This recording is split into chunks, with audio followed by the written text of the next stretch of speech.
நான் நினைக்கிறேன் ஆண்டவர் தான் சமாதானத்தை தருகிறவர். இதை பற்றிலாம் கவலைப்படவே கூடாது. எவனும் நினைச்சு பேசிட்டு போ, நீ பேசி உனக்கு ஒன்றும் ஆக போறதே கிடையாது. நான் இன்னும் கேட்டேன், நான் கண்டுபிடிச்சது என்னன்னா, இவங்கெல்லாம் பேசிதான் நல்லா இருக்கிறேன். நான் பேசின பிறகுதான் நல்லா இருக்கிறேன். அதையெல்லாம் மேற்கொள்ளவும் கத்துக்கிட்டேன். போ, பேசிட்டு போ, உன் வாய் வலிக்கு நீ பேசிக்கோ. பேசுறதுனால அவன் தான் கெடுறான் பாருங்க, நம்ம கெடுறது. பேசுறவன் தான் கெடுறான். அதுதான் வேத வசனத்தின் சத்தியம். பேசுறவன் தான் தண்ணியை கெடுத்துக்கிறான். அதனால நம்ம நிம்மதியா இருக்க கத்துக்கணும். இதெல்லாம் இந்த மெய்ப்பர் கத்துறாரு பாருங்க.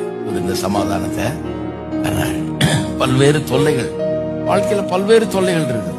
எத்தனை தொல்லைகள் இருக்குது. இங்க போனா தொல்லை, அங்க போனா தொல்லை, அது தொல்லை, இது தொல்லை, 1000 தொல்லைகள். எல்லா தொல்லைகளையும் சமாளிச்சுதான் ஆகணுங்க. தொல்லை இல்லாத உலகம்னா செத்து பரலோகம் பண்ண பிறகுதான். இந்த உலகமே பல்வேறு தொல்லைகளால் நிறைந்திருக்கு. தொல்லை இல்லாத உலகத்தை எதிர்பார்த்தீங்கன்னா அப்படிப்பட்ட ஒரு வாழ்க்கை கிடையாது. தொல்லைகள் நிறைய இருக்குது. அந்த தொல்லைகள் மத்தியில ஒரு அமைதி, அதுதான் கிறிஸ்தவ வாழ்க்கை இல்லையா? தொல்லைகள் மத்தியில ஒரு அமைதி. சுழல் காத்து அடிக்குது பாருங்க, அடிக்குது, பயங்கரமா இருக்கும். அது சுத்தி இருக்கிறதெல்லாம் போட்டு கிழிச்சு ஒரு வழி ஆகிடும்.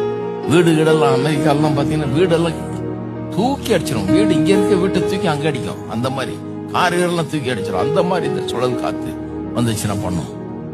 ஆனா அந்த சுழல் காத்துக்கு நடுவுல சென்டர்ல பாத்தீங்கன்னா அமைதி.